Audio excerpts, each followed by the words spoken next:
Magandang umaga. Amen. Maganda po ba ang umaga natin? Of course, kasi tayo ay makikipag-fellowship sa ating buhay na Diyos. Amen.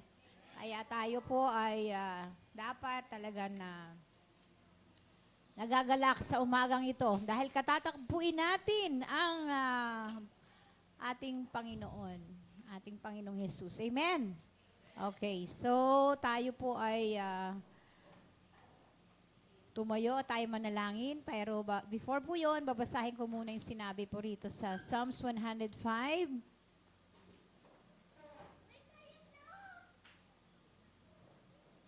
Sabi po rito sa verse 1, dapat na si Yahweh, itong Panginoon, ay pasalamatan. Ang kanyang ginawa sa lahat ng bansay dapat ipaalam.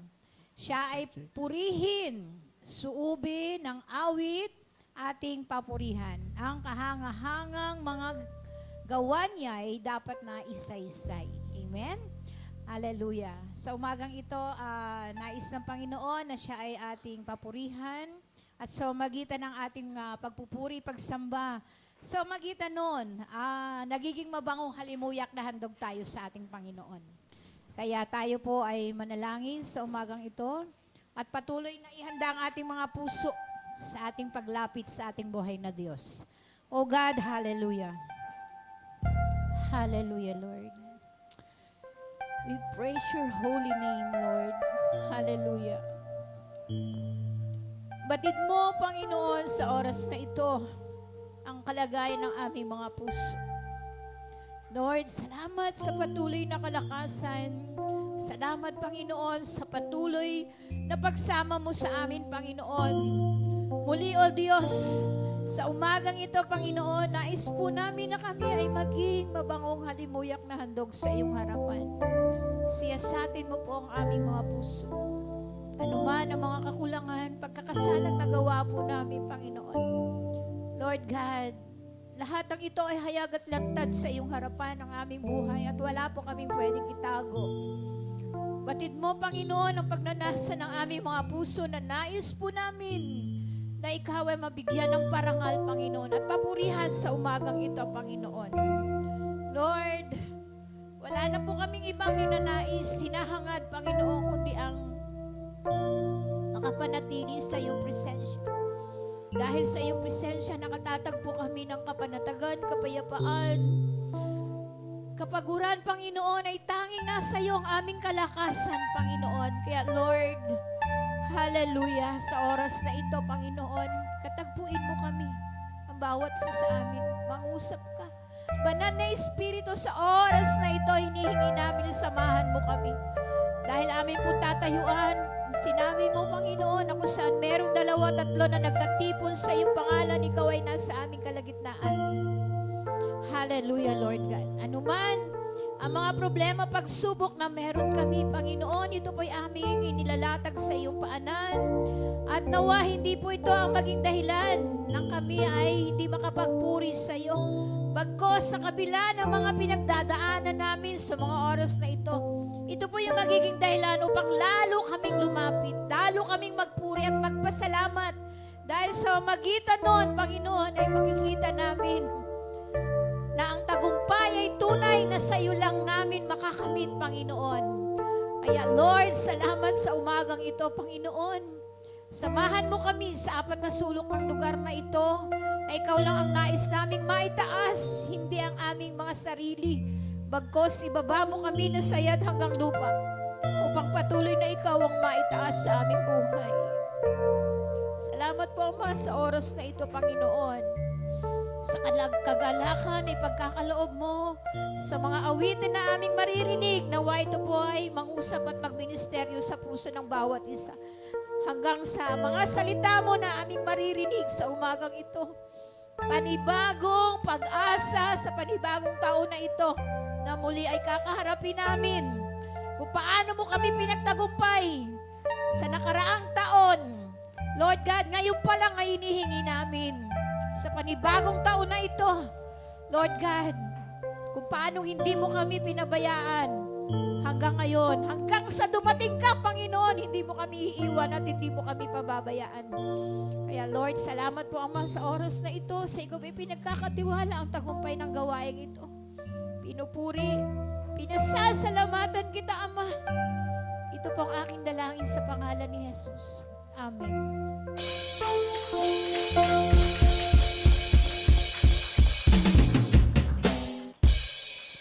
Amen! Hallelujah! Simulan po natin ang ating bagong taon na patuloy na nagpupurit sumasamba sa ating Diyos. Amen!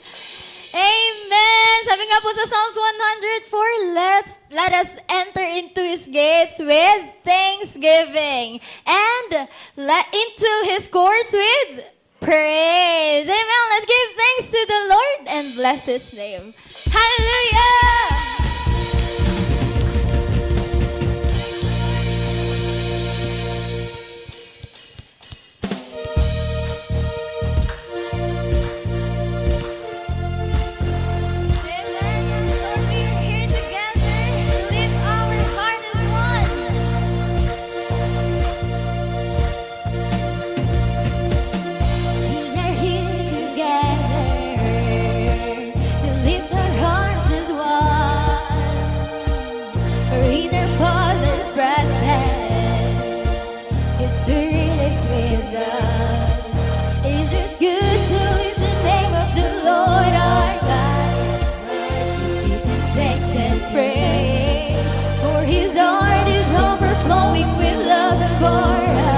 His mercy we can never contain. And each and every morning we'll tell of His great love, of all His faithful mercies, and all that He has done.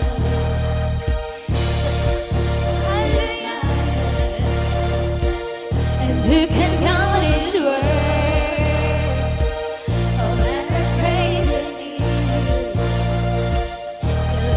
Rose His love. It is good to live the name of the Lord our God. It is right to give Him thanks and praise.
shining in the midst of the darkness, shining. Jesus, light of the world, shine upon us, fill us free by the truth you will bring us.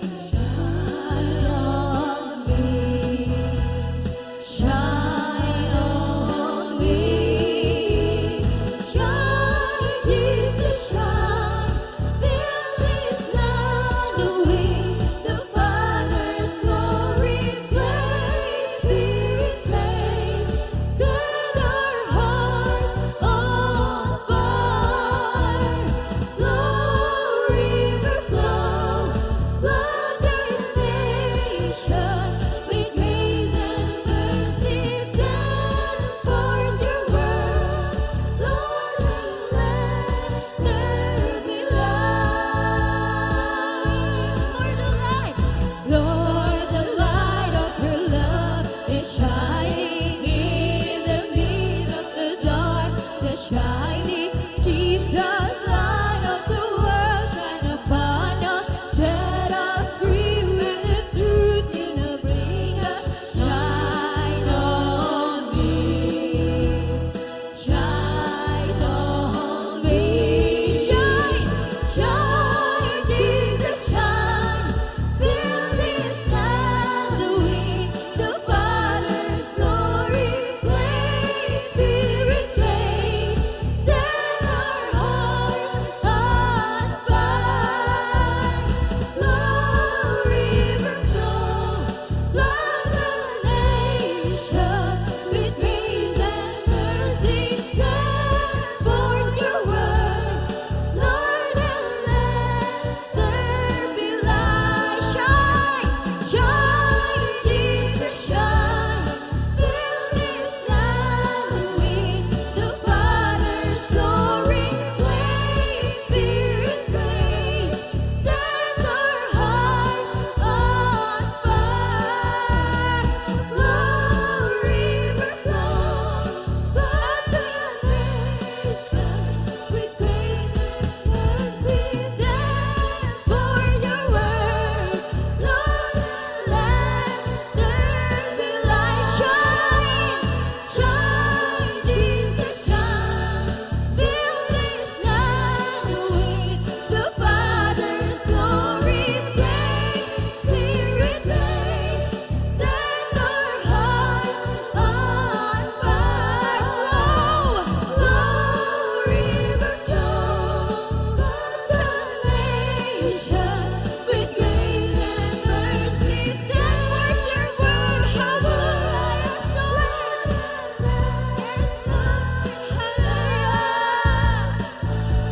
Shine, Jesus, shine, shine on us, Jesus.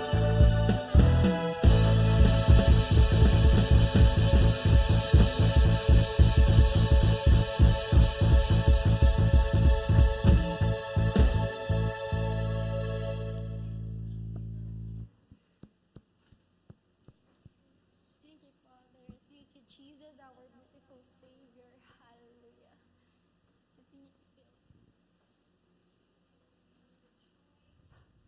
Thank you for your presence. Thank you for your peace.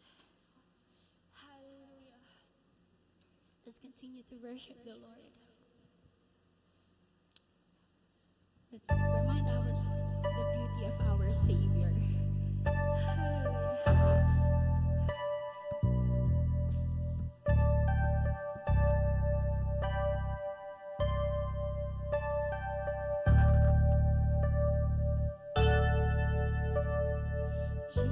Jesus,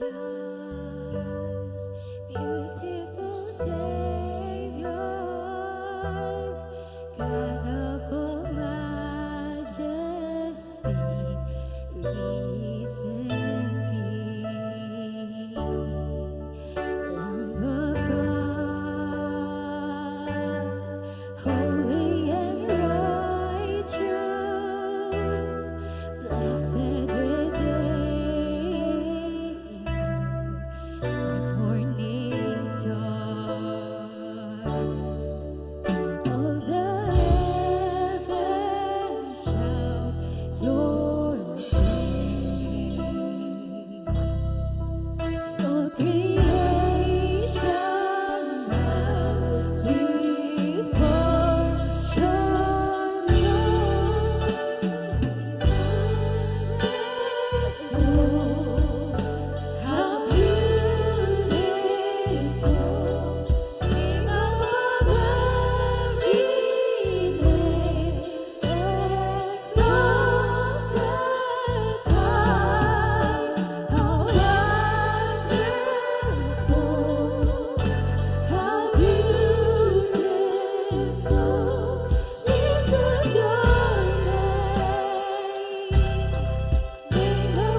you, Jesus. Hallelujah. For this worship, Father, is a sweet aroma to your presence.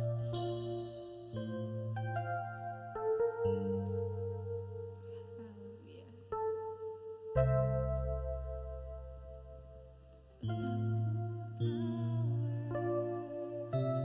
Above all kings, above all nature and all created things, above all wisdom and all the ways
Mas naiintindihan po talaga natin kung bakit gusto ni David sa presence lang ng Panginoon, to dwell in the Lord's presence.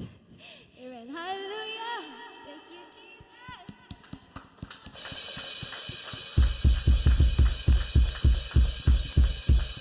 Amen! Let's continue to praise the Lord. At hayaan po natin na mag-shine ang Panginoong Yesus sa buhay ng bawat isa sa atin. Sabi nga doon, send forth your word and let there be light on earth. Amen? Amen! Hallelujah!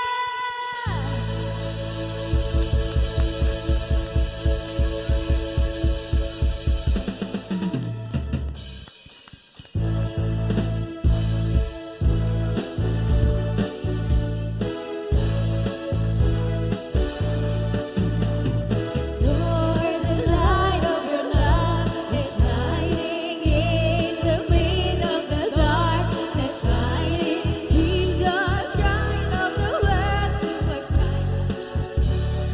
Name by the truth you bring us, shine on me. Yes, Lord, shine on me. Shine, Jesus, shine. Fill this land with the Father's glory. Praise, Spirit, praise.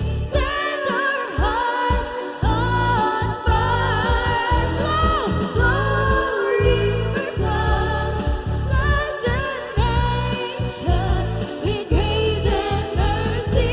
Send forth your word, Lord, and let there be light.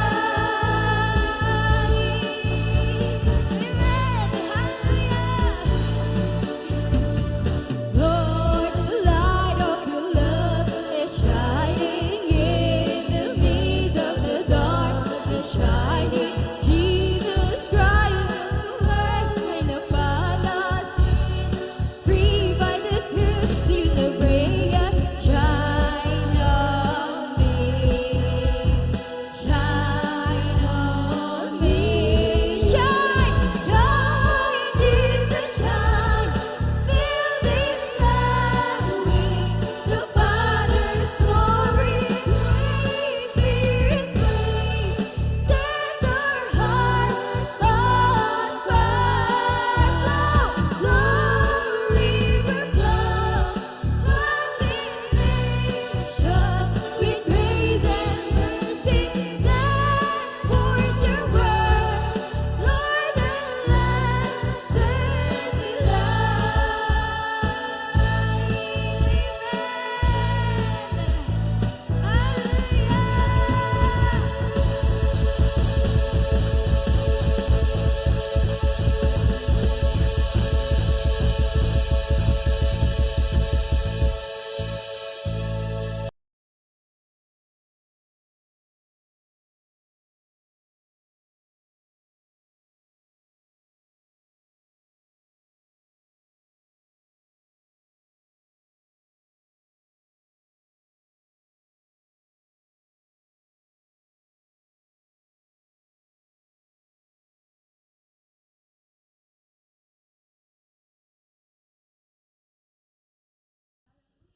Amen. Thank you, Lord. Hallelujah.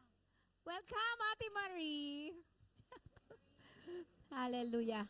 Amen. Palakpakan natin si Lord. Napakabuti ng Diyos sa buhay natin. Amen. Hallelujah. Na ako kagabi nagpi-pray. Sabi ko, Lord, pero nung ano pa lang, hiwalay ng taon, nagpi-pray ako. Sabi ko, Lord, itong taong ito gusto ko kung paano mo ako pinanagumpay last year. Kasi ako na nagpatotoo, no?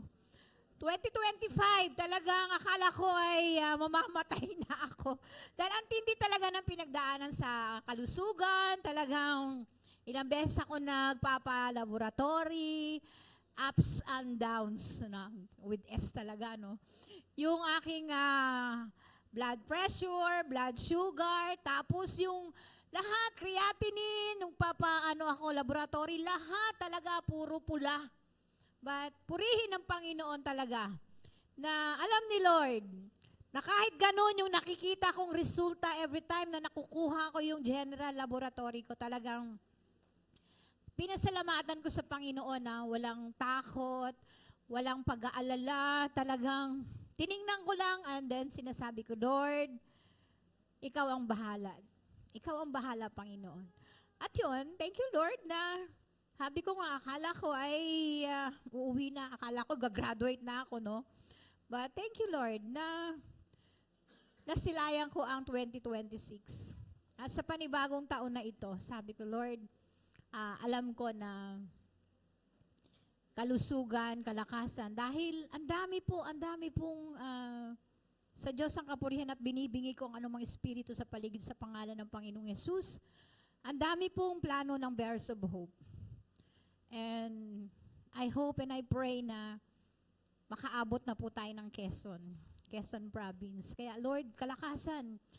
At yung niready ng Lord doon sa Isabelita po na lugar, no, talagang na-amaze ako sa ginawa ng Panginoon.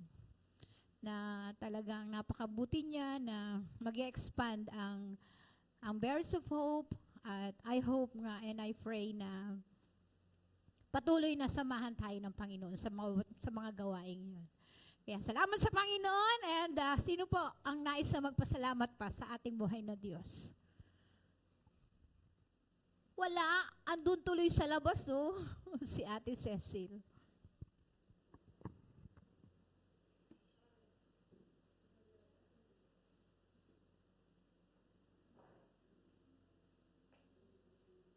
Ito na naman ako, haharap na naman ako sa inyo eh. Alam mo, mga kapatid, nagpapasalamat ako sa Panginoon dahil ang pinoproblema ko yung creatinine ko. Yung 3 months na nagpa-check up ako, ang taas talaga niya. Pero kailangan lang talaga natin disiplinahin ang sarili natin. Totoo yan, huwag natin kainin na bawal. May pag-asa pa ang bumaba. Kaya nung nagpaano ako nung nakaraan Sabado, nakita ko, graduate na ako. Hindi na siya red. Pero isa na lang ang red ko. May red pa rin ako. Yung uric acid ko. Pero madali lang yan. Madali lang yan eh. Hindi nakaka-worry dyan eh. Kasi kasama ko si Lord eh. Kukontrol na ni Lord ang mga diferensya sa ating mga katawan. Alam niyo ba? Kung ipapa-opera nyo lahat sa Panginoon lahat yan, magtiwala lang kayo. Lubos talaga. Walang doubt. Kasi alam mo na may doubt tayo, hindi talaga tayo gagaling, maniwala ka. Subok ko na yan eh. Kaya pinupuri ko ang Panginoon dahil siguro 6 months na worried ako dahil sa creatine kasi hindi biro yun eh. Kung makita na ang blood sugar ko, akyat baba. Pero purihin ang Panginoon dahil alam ko, pag nagtiwala tayo sa Kanya, unti-unti talaga tayong babaguhin ng Panginoon. Pagagalingin tayo, dahil alam ng Panginoon, gagamitin pa tayo. Kaya pinupuri ko ang Panginoon sa kalakasan ko sa araw-araw na ang Diyos talaga nagbibigay sa akin. Wala tayong dapat ipagmalika sa Panginoon. Wala. Lubos lang tayo, ang susi lang doon. Lubos natin ipagkatiwala sa Panginoon ng buhay natin. Yun lang talaga. Lakasan natin pananampalataya. Lakasan natin ang pagtitiwala natin. Pagsubok, wala yan. Dilipas yan. Pag nandyan ang Diyos sa puso mo. Wala yung mga pagsubok na darating pa sa atin. Wala yan. Malalagpasan at malalagpasan natin. Kumapit lang tayo sa Panginoon. Amen? Thank you, Lord. Amen. Ayan. Kung paano tayong sinamahan ni Lord nung last year, ngayong sasamahan niya tayo. Dahil pangako naman niya, hindi niya tayo iiwan, hindi niya tayo pababayaan. At hindi siya nagbabagong Diyos. Amen? Siya yung Diyos noon, ngayon. Hindi siya nagbago. Amen? Tayo lang ang nagbabago eh, no? Tayo lang yung nababawasan or nawawala yung pananampalataya. Pero still si Lord, yan, hindi po talaga siya nagbabago. Pag sinabi niya, tsak na mangyayari yun. Amen? Kaya patuloy lang tayong magtiwala sa Panginoon. Sana lang. Kasi nagsusuot na ng lapel si pastor eh. Isa na lang.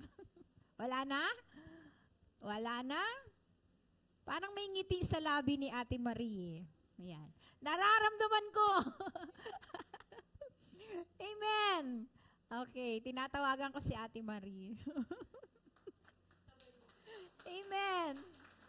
Thank you, Lord. Maraming salamat sa Panginoon. Ngumingiti lang ako. Pero anyway, meron talagang magandang ginawa ang Panginoon. Um, Noong December 30, nagbiyahe ako papunta dito. Medyo nagkaroon ng confusion. Ewan ko ba kung bakit.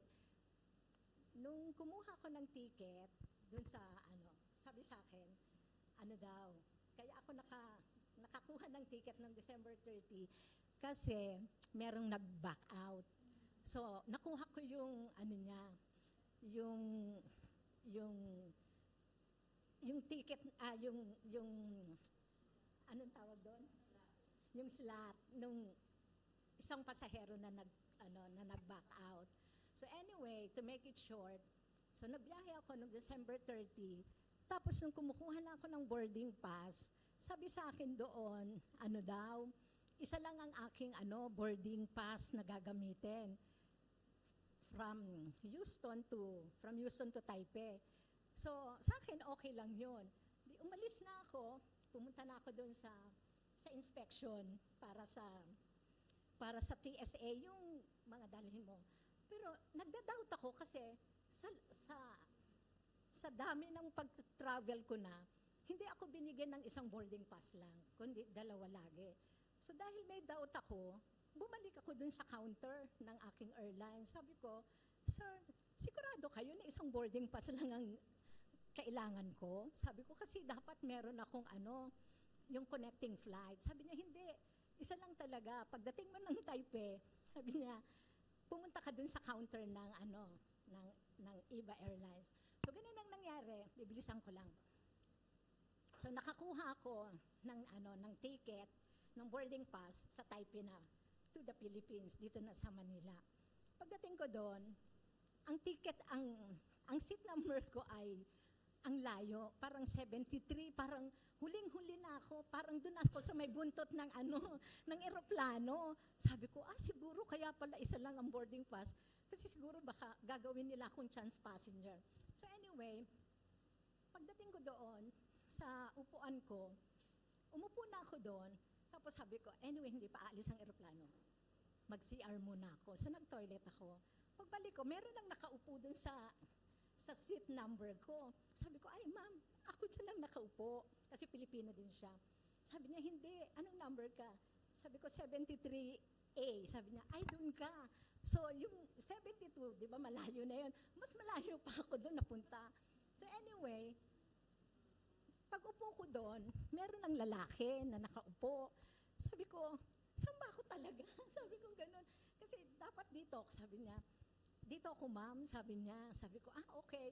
Tapos, chinek nung stewardess, sabi nung stewardess, "Sige, dyan ka na lang." Umupo ako doon. Tapos sabi nung lalaki sa akin, "Sige ma'am, kung gusto niyo mag-swap na lang tayo. Dito ka sa aisle, ako dito sa may window." Sabi ko, sige. Narinig pala kami ng stewardess. Sabi ng stewardess, "No, you cannot change ng seat." Tapos sabi ko, sige, mag-follow na lang tayo, sabi ko sa lalaki. Anyway, to make it short, yung pala, nag-orchestrate ang Lord na once, doon lang nangyari yun, nakapag-share ako doon sa katabi ko kasi sabi niya sa akin, pag upo ko, "Alam mo ma'am," kasi dulong-dulo talagang, asing dulong-dulo talaga kami ng upuan. "Alam mo ma'am, airport to airport ako kasi nahuli siya. Kasi parang illegal siya, parang nag-illegal entry siya ng Vancouver, ng Canada. So pina-airport siya, nahuli siya." So anyway, sa pagkikwento niyang ganun, ako parang sa frustration ko, hindi ko siya pinapansin. Tapos parang kausap siya ng kausap sa akin. Sabi ko, "Lord, ano ba to?" Pagkaano ko, sabi ko sa kanya, "So ano ngayon sa tingin mo, ang sinasabi sa'yo ng Lord, bakit nangyari sa'yo yan, na airport to airport ka?" Tapos sabi niya, "Alam ko may plano ang Diyos sa akin." So nakapag-start ako makapag-share sa kanya nung sinabi niya na may plano ang Lord sa kanya. So, sineran ko siya, sabi ko ganun sa kanya, tama. Kasi sabi sa Bible, ko, sa Jeremiah 29, verse 11, may plano talaga ang Diyos sa'yo. Pero sabi kong ganun sa kanya, alam mo, may kaloob ang Panginoon, yung sa Romans 3:23, for all have sinned and fall short for the glory. So nag-start na ako, dire-diretso na. Romans 3:23, Romans 6:23, Romans 10:31 ba yun? O 10:30, sabi ko, for everyone who called on the name of the Lord will be saved. Sabi ko, gusto mo bang masave ka?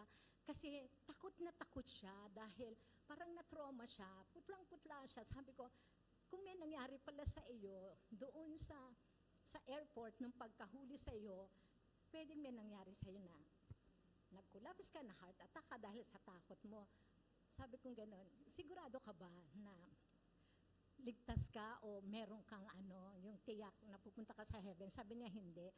Kaya nakapag-start ako. To make it short, nakita ko yung pagkilos ng Panginoon na kahit pala sa mga ganong, alam mo yun, yung kalituhan na hindi ko ine-expect, na isang ticket, isang boarding pass lang ang ko, tapos siya pala ang makakatabi ko at masisharean ko siya, tumanggap siya sa Panginoon, tapos talagang nakita ko sa niya, kasi umiiyak talaga siya, na parang, na talaga siya nung shineran ko siya. Kaya sabi ko sa kanya, pag uwi mo sa Pilipinas, kung may Bible ka, magbasa ka ng Bible at ipag-pray mo kung saang church ka makaka-attend. Sabi niya, yes ma'am. Kaya ako, tuwang-tuwa ako talaga kasi naabutan ako ng Eve na lumilipad kami. Pero sabi ko, Lord, ito pala yung gift mo sa akin na makapag-share ako kahit na sa mga parang stressful ba para sa akin yung araw na yon kasi ang daming mga hindrances ba na So, pinupuri ko talaga ang Panginoon kasi despite of that, mga confusion, mga stress, nakapag-share ako ng gospel ng Panginoon. Kaya, ang lahat ng papuri talaga sa akin. Pero kung ako lang, hindi ko talaga papansinin yung katabi ko kasi parang naiinis na nga ako sa kanya. Parang ganun na, pero talagang sabi ko, Lord, salamat talaga sa biyaya mo. Inano mo pa rin ako na, yung compassion ba, na maanuhan ko siya kasi siya na ang nag-umpisa na may plano ang Diyos sa kanya kaya siya nahuli. So, pupuri talaga sa Panginoon. Amen. Ano kita ng Diyos? Natandaan natin, napakahalaga sa Panginoon ng isang kaluluwa. Amen? Talagang napakaganda ng gift ni Lord sa iyo. Amen. Yan din ang hinangad ang puso ko every time, no? Pasko, New Year, lalo tigit pag birthday ko, na makapagbigay ako sa Panginoon kahit isang kaluluwa, no? Kaya, ayan. Salamat sa Panginoon sa mga experience, sa mga patuloy na ginagawa ng Diyos sa buhay natin. At ngayon po ay tinatawagan ko ng ating pastor para po sa pagbabahagi ng salita ng Diyos.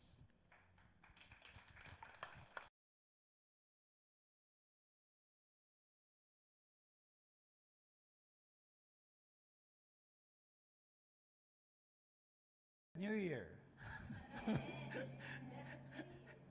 Nabigla ko ba kayo? Tunay nga na tayo ay pumasok na naman sa panibagong taon at tayo ay patuloy na magtiwala, no, at umasa sa ating Panginoon na siya ay may mga mas dakilang bagay na gagawin sa buhay natin sa taong ito. Amen, mga kapatid? No?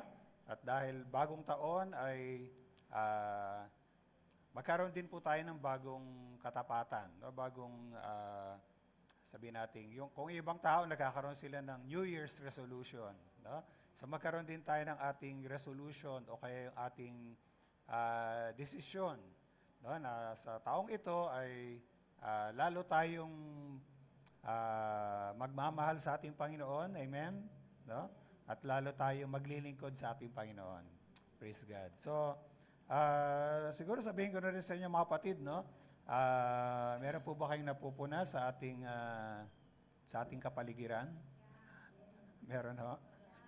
Okay. So, una, syempre, yung ilaw dyan sa gitna. Okay.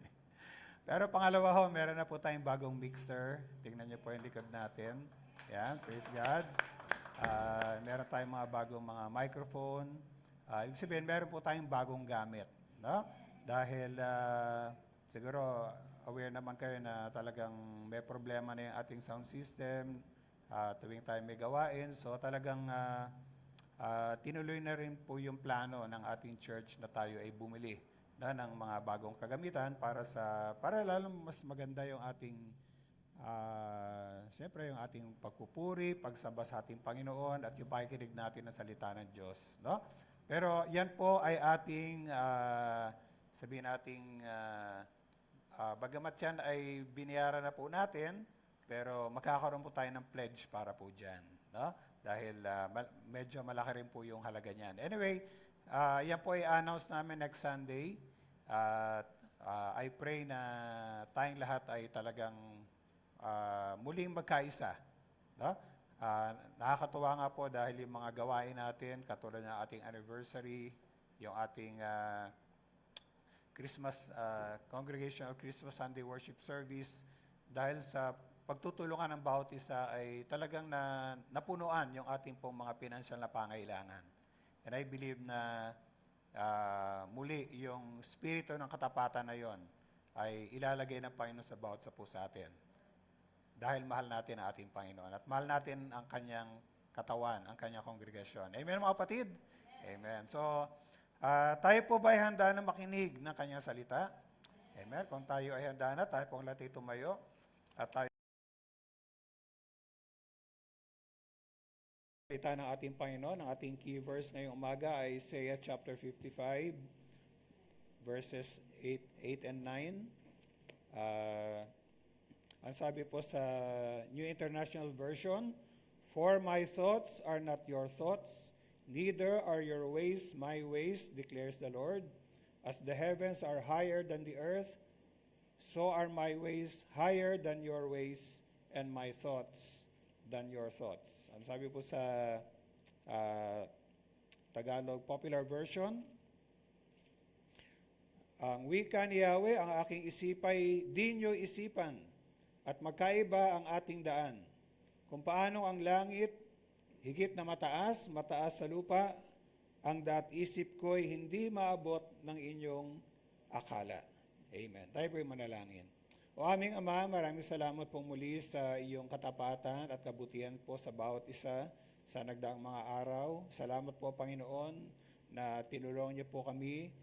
Ano man po ang aming mga nararamdaman, ano man po ang aming mga nararanasan, na kami ay makasunod sa tinagubilin niyo po, na wag naming kakaligtaan ng pagtitipong banal. Lalo na po, Panginoon, sa unang linggong ito ng bagong taon, na nais niyo po na kami magkaroon ng sariwang katapatan at pagmamahal sa iyo, Ama. Salamat po at sa umagang ito, muli po aming binubuksan ang aming puso, ang aming kaisipan sa inyo. Pagkaloob niyo po sa amin ang spiritual na pangunawa at kapahayagan upang aming maunawaan ang inyong mensahe po sa amin, at kayo rin po ang patuloy na kumilos sa amin upang hindi lamang po namin nasain, kundi aming matupad ang iyong mga salita.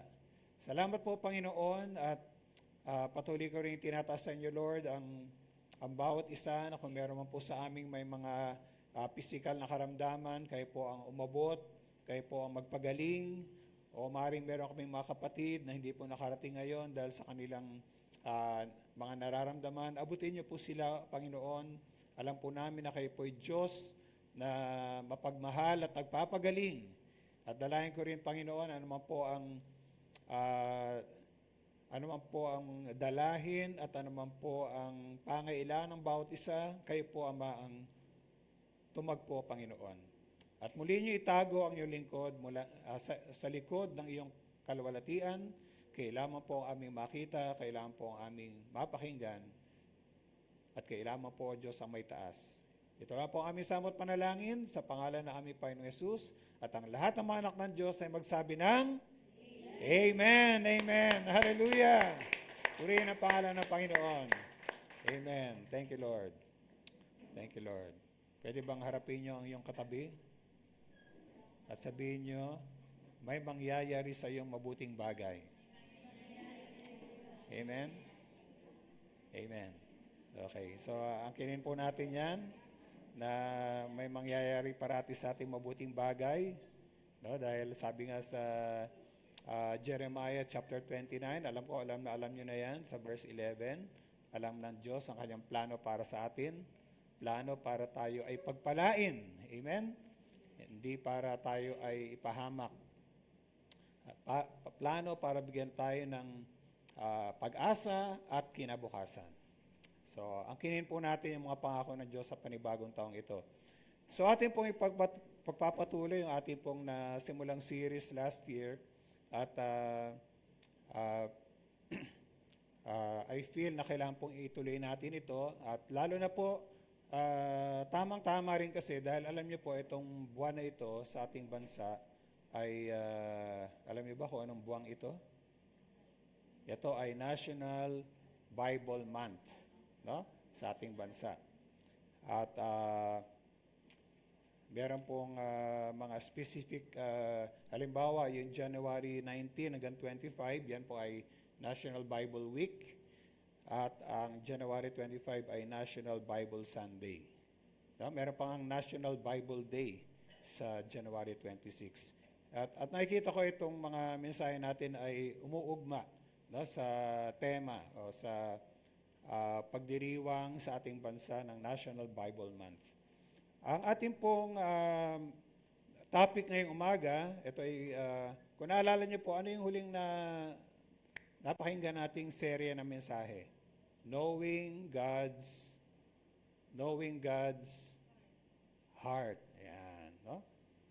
Mukha yatang bagong taon, nalimutan niyo yung okay. Although sabi sa salita ng Diyos, may mga bagay tayong iiwanan sa nakaraan. Pero yung mga mensahe ng Panginoon, wag nating iiwan. Ha? Kapatid, wag nating kakalimutan. So, ating pong napag-aralan yung paano natin malalaman ang puso ng Diyos, no? Knowing God's heart. At ating pong titingnan ngayong umaga, kung tingnan natin kung matatapos natin ito, ito naman ay patungkol sa understanding God's mind. Okay? So, nais kasi natin talagang i-pursue o kaya nais nating lalong makilala. Tayo ay naghahangad, no, para sa Panginoon. So, naniniwala ko isang bagay na dapat nating maunawaan ay ang kaisipan ng Diyos. Understanding God's mind. So, alam niyo ba sa Biblia ay binabanggit na ang Diyos ay merong kaisipan. No? God has a mind. Okay?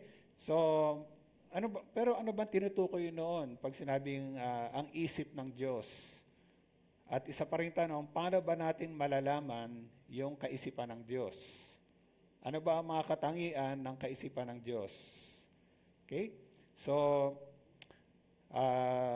unang tanong, ano bang, pag sinabi sa Biblia na God's mind, no? Ano bang tinutukoy dyan? So, tingnan muna po natin yung mga, alam mo, minsan mahalaga kasi talaga na alamin muna natin kung ano ba yung mga original na salita na ginamit, no? Para maunawaan natin kung ano talagang kahulugan. So, sa Bagong Tipan, sa New Testament, pag sinabing, pag binanggit yung mind, merong dalawang Greek word na tinutukoy, no? At una po ay yung salitang nous, At ang ibig sabihin nito ay counsels or purpose. At yan ay ginamit sa Romans chapter 11 verse 34. Ano sabi sa Romans chapter 11 verse 34? At sabi po dyan, who has known the mind of the Lord? So tingnan nyo, may binanggit dyan. Yung sino daw ang nakakaalam ng kaisipan ng Diyos? Who has known the mind of the Lord? Or who has been His counselor? No? Sino ba ang tagapayo niya? Okay? Kung sasagutin natin yan, no? Meron ba sa atin talagang nakakaalam ng kaisipan ng Diyos?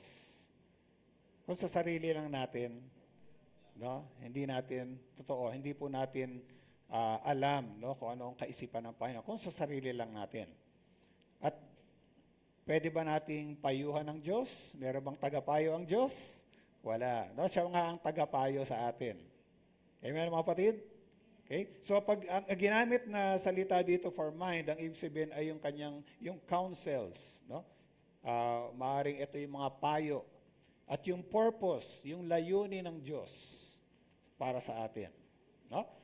Alam natin na ang Diyos ay may magandang layunin para sa atin. Amen, mga kapatid, no? So, at isa pang Gregong salita ay yung pronema na ito siguro mas familiar sa atin. What one has in mind. Okay, the thought. Okay? So, minsan, pag ginamit yung salitang mind, ang tinutukoy doon ay yung kung ano yung iniisip. Okay? Kung ano yung iniisip. Yung thought. At yan yung ginamit sa Romans chapter 8, verse 27.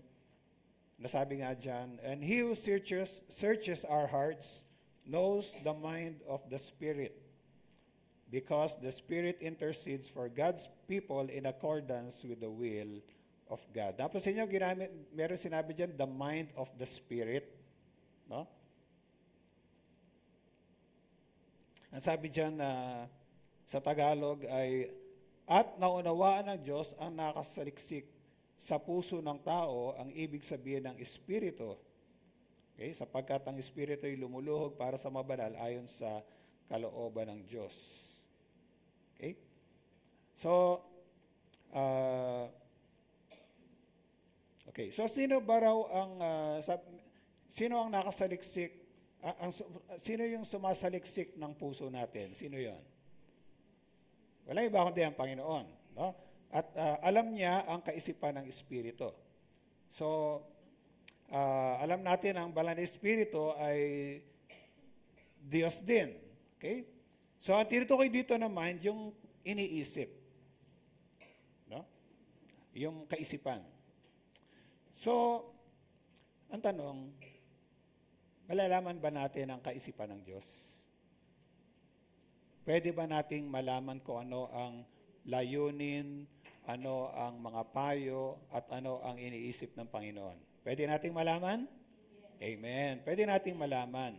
Pero sa tulong ng Panginoon, kung sa atin, di natin talaga matutuklasan yan. Pero tutulungan tayo ng Panginoon. Kaya, I believe na meron dalawang paraan para malaman natin kung ano ang kaisipan ng Diyos. Una, sa pamamagitan ng Kanyang salita. Amen? Di ba tayo mga tao, kung malalaman mo lang iniisip ng kapwa mo kung makakausap mo siya. Di ba? Kasi kung makakausap mo siya, nasasabi niya kung ano yung nasa isip niya at nasa puso niya. Amen, mga kapatid? No? So, kumaga, nalalaman mo kung anong iniisip ng kapwa mo pag nasabi niya yun sa'yo. Okay? Halimbawa, may lumapit sa'yo, sabi, alam mo, naiinis ako sa'yo eh. Yeah? Okay? O kaya, alam mo, hindi maganda yung naisip ko sa'yo eh. Di ba? So, nalaman mo yun dahil sinabi niya. Okay? So, ganun din. Malalaman natin ang kaisipan ng Diyos sa pamamagitan ng Kanyang salita. Okay? At pangalawa, malalaman natin sa pamamagitan ng hindi lang ng nakasulat na salita o ang Biblia, kundi malalaman natin sa pamamagitan ng buhay na salita. No? At yan ang tinutukoy natin dyan ay walang iba kundi ang ating Panginoong Yesus. Okay? Ating Panginoong Yesus na siya ang nagpapakilala sa atin kung sino ang Diyos. Siguro, may tanong lang, ano kaya ang nasa isip ng ating Panginoong Yesus nung nandito siya? Ano ba ang parating iniisip niya? Iniisip ba niya yung sarili niya? Hindi. No? Parating sinasabi ng Panginoon, naparito siya hindi para gawin ang kanyang kalooban, kundi ang kalooban ng kanyang Ama. No? So, ang iniisip niya, ano yung kalooban ng kanyang Ama, kung ano yung nakalulugod sa kanyang Ama. At minsan, nasabi rin niya na ang sinasabi lang niya ay yung narinig niya sa kanyang ama. Okay? So, una yung will ng Diyos, no? The will of God, the will of His Father. Pangalawa, ang iniisip niya yung the word of His Father. At pangatlo, alam niyo, hindi ko na lang na naibigay yung reference, no? Pero minsan sabi rin ng Panginoon, ang ginagawa ko lang ay yung nakikita kong ginagawa ng aking ama. Amen? So, iniisip niya yung ginagawa ng ama, yung work ng Father. So, sinabi ko lang yon dahil sa pamamagitan ng mga salita ng ating Panginoon Hesus, nalalaman natin kung ano yung nasa isip niya. At nare-reveal kung ano yung kalooban ng kanyang, o kung ano yung iniisip ng kanyang ama. Na gusto ko makita natin, ano ba yung mga katangian ng kaisipan ng Diyos? What are the characteristics of God's mind? No? Meron lang akong babagating 4. At ang sabi sa isang familiar verse sa Bible, Numbers chapter 23, verse 19, ang sabi dyan, God is not human that He should lie. Not a human being that He should change His mind. Does He speak and then not act? Does He promise and not fulfill? Okay? Ang Diyos daw ay hindi tulad ng tao na nagbabago ng isip. Di ba? Kung sinabi niya, gagawin niya. Kung pinangako niya, tutuparin niya. Amen? No? So, ang isip ng Diyos ay hindi pabago-bago. No? Hindi katulad natin mga tao. Di ba? Pabago-bago. No? Meron kang, halimbawa, meron kang inisip, no? At, o kaya meron kang pinlano sa isip mo, tapos,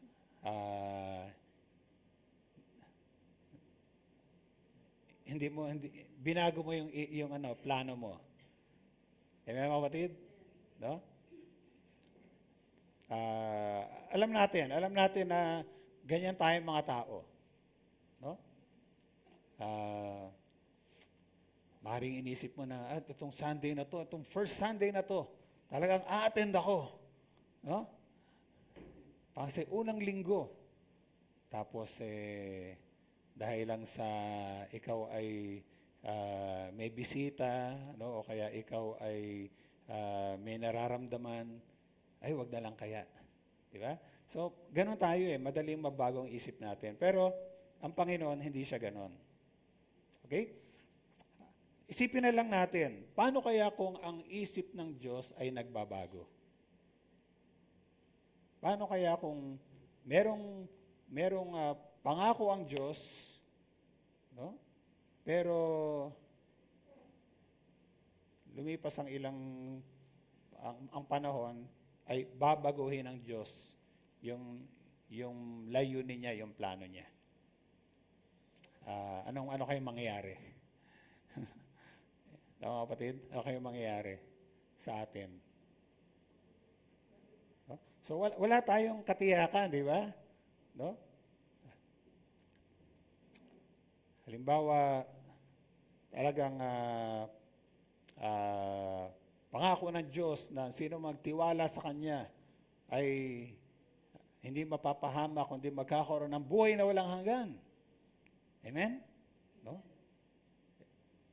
Paano kaya kung ibahin ni Lord yung ganong salita niya?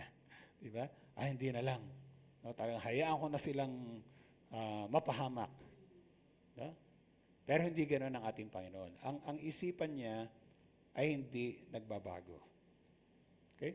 Although in the Bible, meron tayong mababasa na may mga sitwasyon na, halimbawa, in the Old Testament, may pangyayari na dahil sa kapusukan ng puso ng bayan ng Diyos, nung minsan, nung panahon ni Moises, talagang pinlano ng Panginoon na lipulin na sila. na mabasa natin sa Exodus chapter 32. Na sabi nga sa Exodus chapter 32, wala yan sa ating ano, no, na ano ko lang ito dahil gusto ko lang bagitin sa inyo. Meron kasing isang aklat, si Brother Andrew. Kilala niyo si Brother Andrew?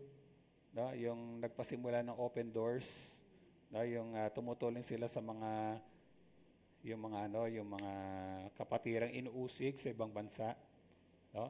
Actually, meron akong isang aklat ni Brother Andrew na ang pamagat ay And God Changed His Mind. No? And God Changed His Mind. Nagbago ang isip ng Diyos. Okay? So medyo parang controversial yung title, no? Pero pag binasa mo yung aklat, maintindihan mo kung bakit yun ang sinabi niya. Kasi may mga halimbawa sa Exodus chapter 32 dito sa verse 10, sabi ng Panginoon, kung gusto mo, lilipulin ko sila at sa iyo ko pagmumulain ang isang malaking bansa. Okay? So, ibig sabihin, iniisip o pinaplano ng Diyos, nalipulin na lang yung mga Israelita. Diba? Pero, si Moses kasi ay isang intercessor, isa siyang tagapamagitan. Okay? Isa siyang tagapamagitan. So, siya ay talagang tumayo sa pagitan ng mga kababayan niya at ng Panginoon. At sabi sa verse 11, nagsumamo si Moises kay Yahweh, huwag niyong lilipulin ang mga taong inalis ninyo sa Ehipto sa pamamagitan ng inyong kapangyarihan. Kapag nilipol niyo sila, masasabi ng mga Ehipsyo na ang mga Israelita ay inalis ninyo sa Ehipto upang lipulin sa kabundukan. No? So, huwag na po kayong magalit sa kanila. No? Alalahanin nyo yung mga lingkod nyo. Binagit niya sila, Abraham, and so on and so forth. Hindi ka natatapusin ito. No? Pero, ang sabi sa verse 14, hindi nga itinuloy ni Yahweh ang balak na paglipol sa mga Israelita. Okay? Ibig sabihin, may mga sitwasyon na bagamat merong hatol ang Diyos, pero pag tayo ay nanalangin at namagitan para sa mga taong yon, pwedeng hindi ituloy ng Panginoon yung kanyang hatol. Amen, mga kapatid? Okay? So, pwedeng baguhin ng Diyos yung pinaplano niya. Pero, naalala ko, ang magandang sinabi ni Brother Andrew, sabi niya, God's character, nature, and purposes are changeless. Okay? Yung character, yung kalikasan at yung mga layunin ng Diyos ay hindi nagbabago. Pero yung plano niya, His plans are flexible.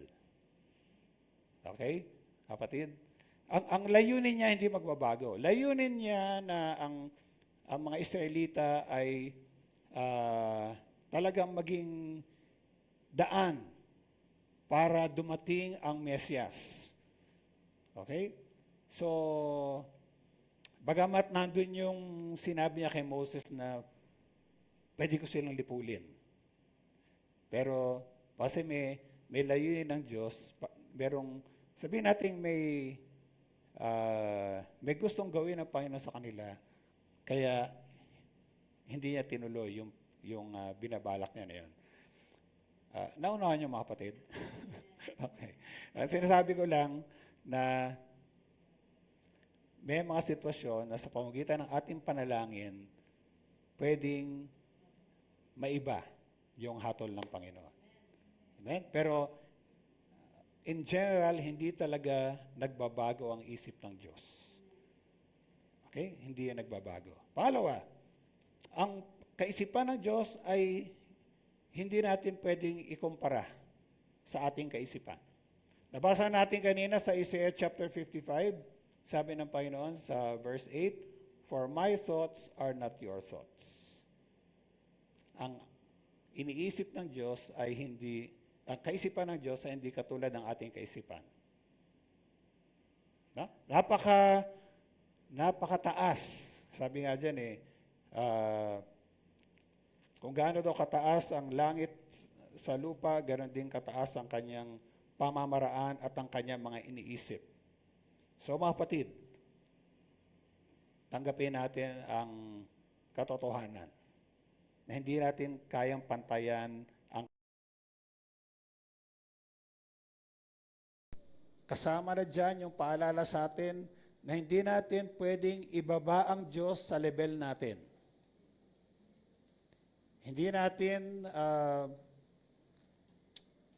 pwedeng ipantay ang Diyos sa atin. At hindi natin pwedeng gamitin yung ating limitadong kaalaman para unawain at ipaliwanag yung mga malalalim na bagay tungkol sa Diyos. Diyan nagkakamali ang maraming tao. Meron silang bababasa sa Biblia at hindi nila maunawaan. Ang gagawin nila, gagawa sila ng kanilang sariling interpretasyon, paliwanag. Imbis na tanggapin nila yon ng may pananampalataya, ang gagawin nila, yon ay sisikapin nilang maipaliwanag sa sarili nilang kaisipan. Halimbawa, yung katotohanan na ang Diyos, God is a Trinity. Ang ating Diyos, bagamat isang Diyos, may tatlong persona.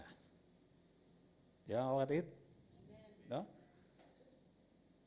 Kung talagang gagamitin mo yung limitado mong kaisipan, paano nangyari na 1 plus 1 plus 1 equals 1?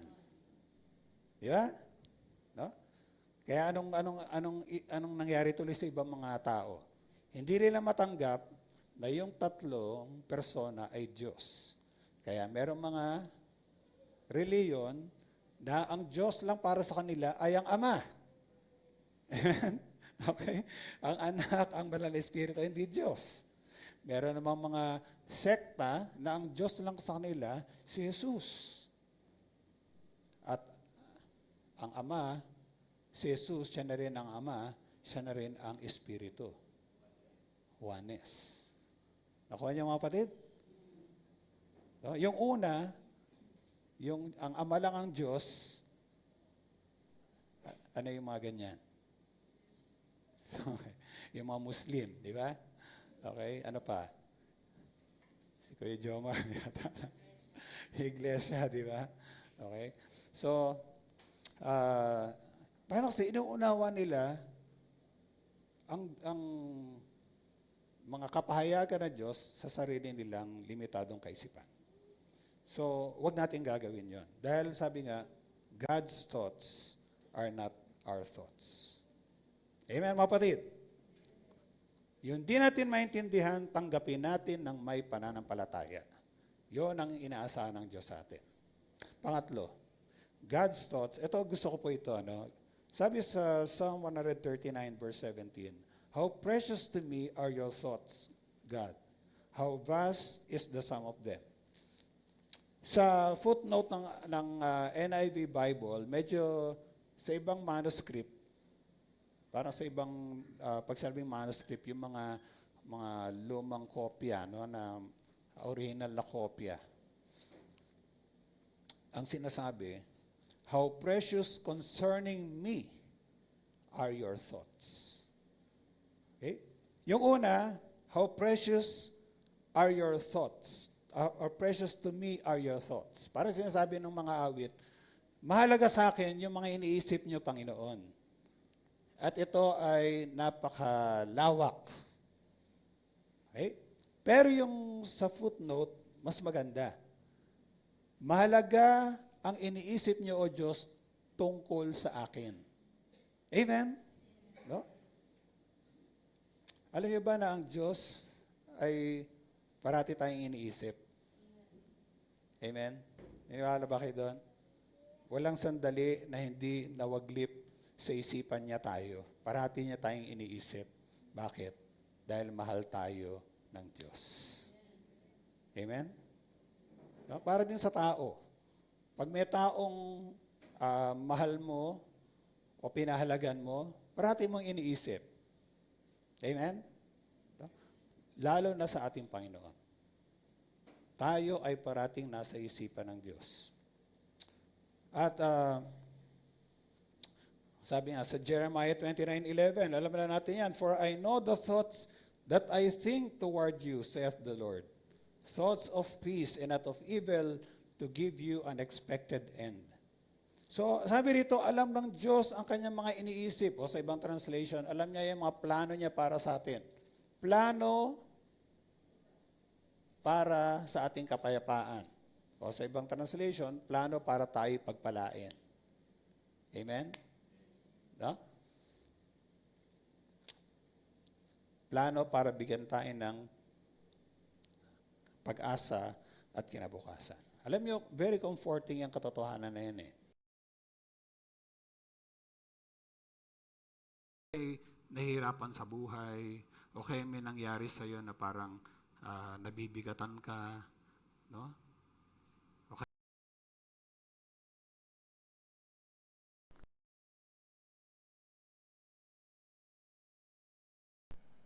Iniisip ng Diyos yung kalagayan mo. At naalala ko tuloy, kasi kaya ang pangatlong katangian ng kaisipan ng Diyos, it is invaluable. Pag sinabing invaluable, so precious that one cannot assign a price to it. Yung mga iniisip ng Diyos sa atin ay napakahalaga na hindi ito mabibigyan ng presyo. He is always thinking of you and me. Alam mo, ako'y bago pa lang sa Panginoon, narinig ko yung isang awitin. Ang title ng awitin na nun ay, "When He was on the cross, I was on His mind." No? Baka hindi niya pa narinig yung kanta na yan. Ano? No? Kasi medyo lumang kanta na rin. No? Pero, ang sabi doon, nung si Jesus ay nasa krus, ang iniisip niya ay sino?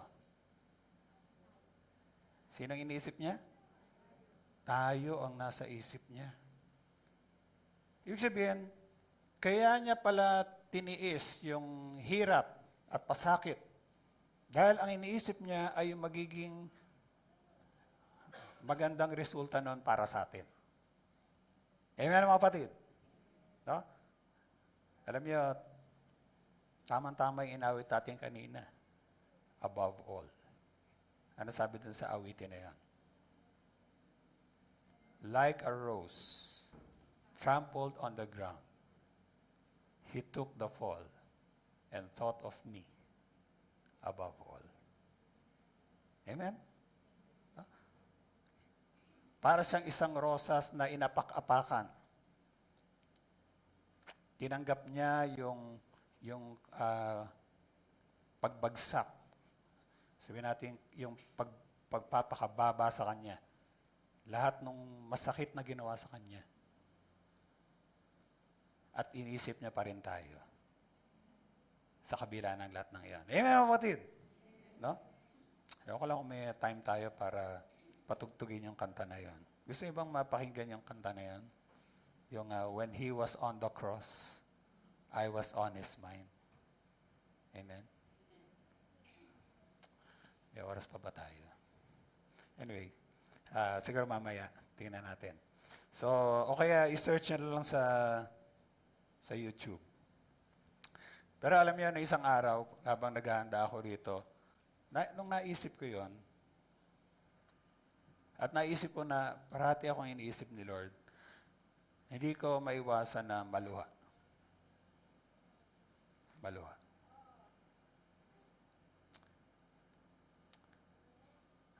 Pero ngayon, ang iniisip ko ay malamig. Malamig ang paligid. Kayo po ba ay giniginaw na? Giniginaw na ba kayo? Parang medyo sobrang lamig yata yung ating ano. Anyway, sige. Pero alam niyo talagang medyo naluha ako nang iniisip ko yun. Na parati pala akong iniisip ni Lord. At lalo na nandun siya sa krus. ang inisip niya ay ako at ikaw. Amen?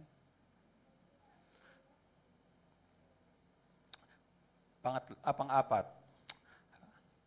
Nabasa natin kanina sa Romans 11:34, sino ang nakakaalam ng kaisipan ng Panginoon? Sino ang tagapayo niya? Kaya parang sinasabi dito na ang kaisipan ng Diyos ay it is incomprehensible. Talagang hindi natin kayang maunawaan ng lubusan ang isip ng Diyos. Kasi biro mo, yung isip ng Diyos, nakalikha siya ng mga ng malawak na sabihin natin universe, ganyan mga kapatid, no? Na hanggang ngayon ay hindi pa natin talaga nadidiscover lahat. Sabihin, talagang kakaiba ang kaisipan ng Panginoon. Hindi natin kayang unawain maliban na ang Diyos. Kasi ang sabi sa Psalm 92 verse 5, how profound your thoughts. How profound. Ano ba yung profound? Napakalalim. Napakalalim na mga kaisipan ng Diyos. No? Sabi ko nga, sa sarili nating pagsisikap, hindi natin kayang maunawaan, matuklasan ang kaisipan ng Panginoon. Pero pinahayag niya yon sa atin sa pamamagitan ng kanyang salita at ng kanyang espiritu. Amen, mga kapatid. No? Pero ito, paalala uli, huwag tayong lalampas sa kung ano yung pinahayag ng Diyos sa atin. Diyan na naman nagkamali ang maraming mga tao. Yung hindi naman sinabi sa Bible, no? Kung saan nila pinagkukuha, no?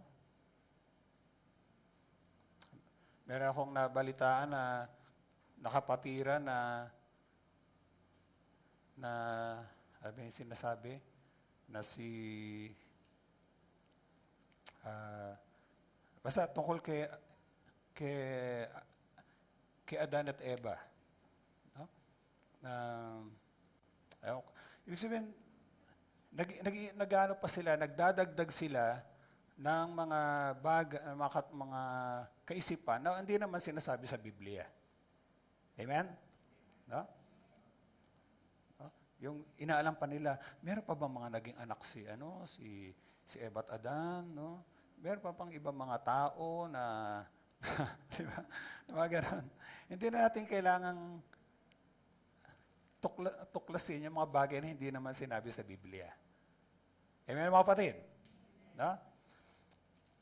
So, yun ang nakita kong mga katangian ng kaisipan ng Diyos. At, okay, maiksi na lang ating panahon. Siguro hanggang dito na lang tayo. Gusto kong i-share, kasi aminin ko mga kapatid, hindi ko kaya talagang may paliwanag ng malawakan ang kaisipan ng Panginoon. Okay? Kaya gusto ko lang mag-share sa inyo mula sa isang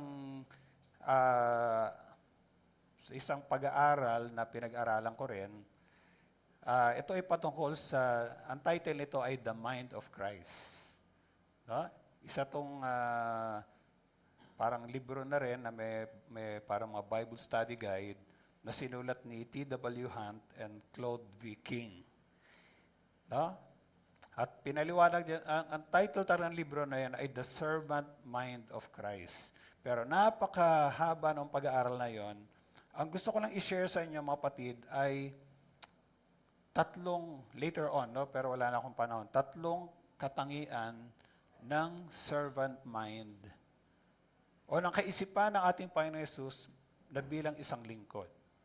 Kasi alam niyo sa Bible, sa Philippians chapter 2 verse 5, ang sabi diyan, let this mind be in you, which was also in Christ Jesus.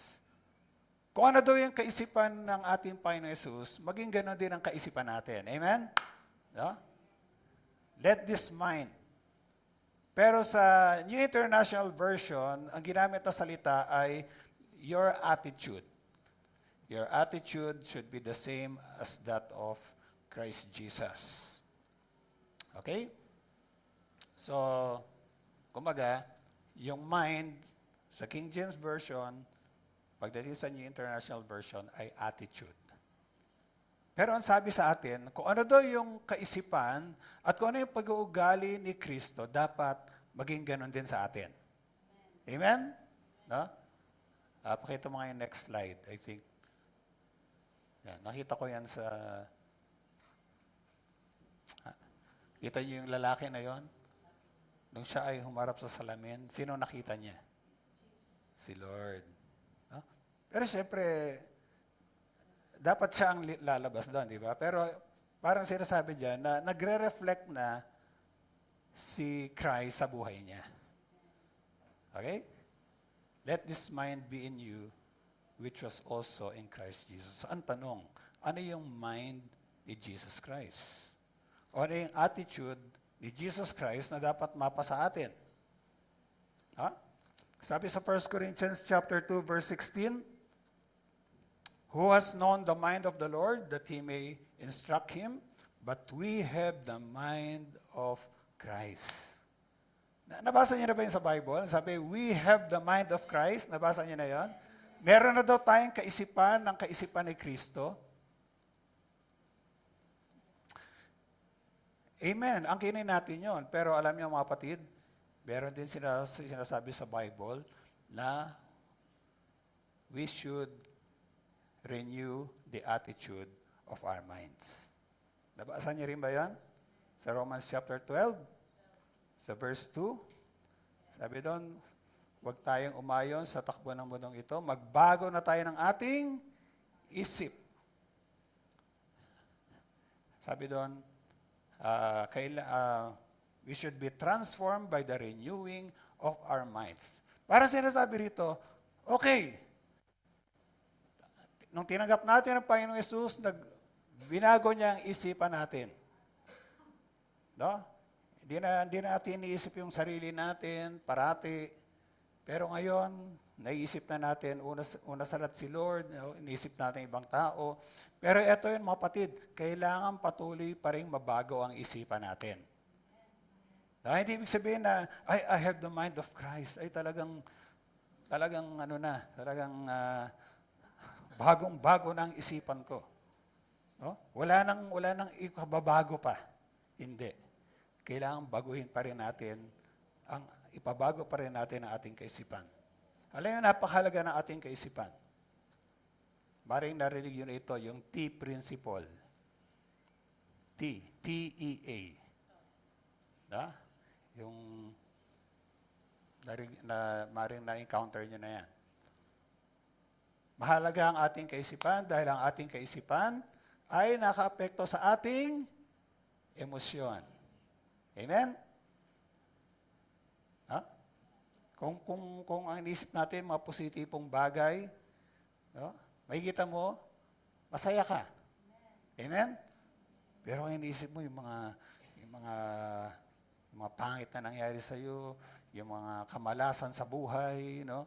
Anong maramdaman mo? Parati kang parang malungkot, di ba, mga kapatid? Naapektuhan ng ating kaisipan yung ating emosyon. At pag apektado ang ating emosyon, apektado rin ang ating aksyon, yung ating magawa. So kailangan tiyakin natin tama yung ating iniisip. Amen, mga kapatid? No? So, alam niyo, iniisip ko po rin hanggang ngayon yung lamig. Medyo giniginaw na ako rito. Okay. Okay. Pwede natin gawin dyan. Anyway, mamaya na lang. So, bakit kailangan natin magkaroon ng servant mind of Christ? At dito lang magtatapos. Kasi meron pa tayong mga gagawin. Bakit?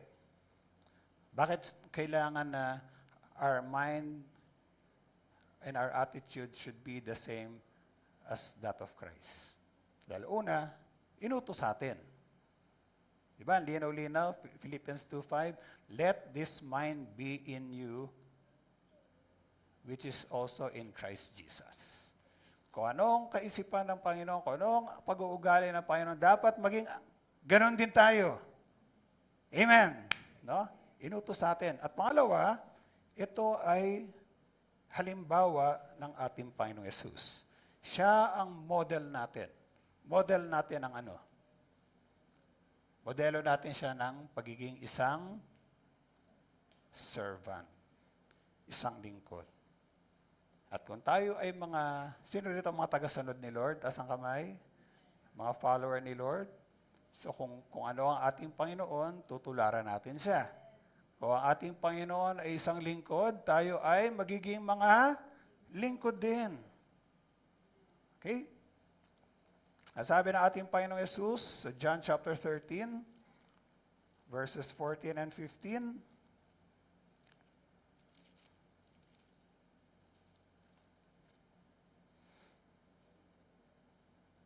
kung akong Panginoon ninyo at Guro ay naghugas ng inyong mga paa, dapat din kayong maghugasan ng paa. Binigyan ko kayo ng halimbawa at ito'y dapat niyong tularan. Kung naalala niyo yung ginawa ng ating Panginoong Yesus, bago sila maghuling hapunan, ginawa ni Lord ang isang bagay na ginagawa lang ng isang alipin. No? Nung panahon ng ating Panginoon, dahil nga ang mga kalsada noon ay hindi asfaltado, hindi sementado, talagang mabuhangin, no? Pag pumasok ka sa bahay, ang dumi-dumi na ng paa mo. At kalimitan, ang bawat tahanan ay merong isang servant, ang trabaho niya ay maghugas ng paa ng mga pumapasok. Okay? Doon sila ay pumunta doon sa silid, sa bahay na kung saan sila maghahapunan, walang gumawa noon sa kanila. Walang naka-assign na maglinis ng kanilang mga paa. Sino ang naglinis? Si Lord. Amen? No? Hindi rin natin ginagawa ngayon. Di ba? Kanya-kanyang linis tayo. Pero ang panahon nila talaga may tagalinis. Yon ang ginawa ni Lord. Siya ang naghugas, naglinis ng paa ng kanyang mga disipulo. Sabi niya, siya ay nagbigay ng halimbawa. Okay? Halimbawa ng paglilingkod. So mga kapatid, hanggang dito lang muna tayo. Titingnan natin sa susunod kung ano ba yung mga katangian ng isang servant mind. Okay? Actually, doon sa pag-aaral na pinutukoy ko sa inyo, merong, I think, mga mahigit 10. Pero pumili lang ako ng 3. Yun lang isi-share ko sa inyo sa susunod. So, excited po ba kayo sa mga susunod na mensahe natin? Amen. Thank you, Lord. So,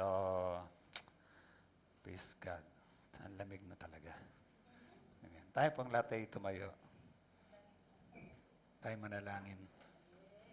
Panginoon, maraming salamat po sa pangunawa na binigay niyo po sa amin sa pamamagitan po ng salita at ng Banal na Espiritu. Natunay nga, ang inyong kaisipan ay hindi katulad ng aming kaisipan. At kailangan po kaming magpakababa, magpasakop, at magpabago sa iyo, Panginoon. At salamat sa comforting truth na pinapaalala niyo sa amin, na kami ay hindi nawawaglit sa inyong kaisipan. Parati niyo kaming iniisip. Parati kayong gumagawa ng magandang plano para sa amin. Kaya tulungan niyo po kami, O Diyos, na huwag namin makalimutan yan.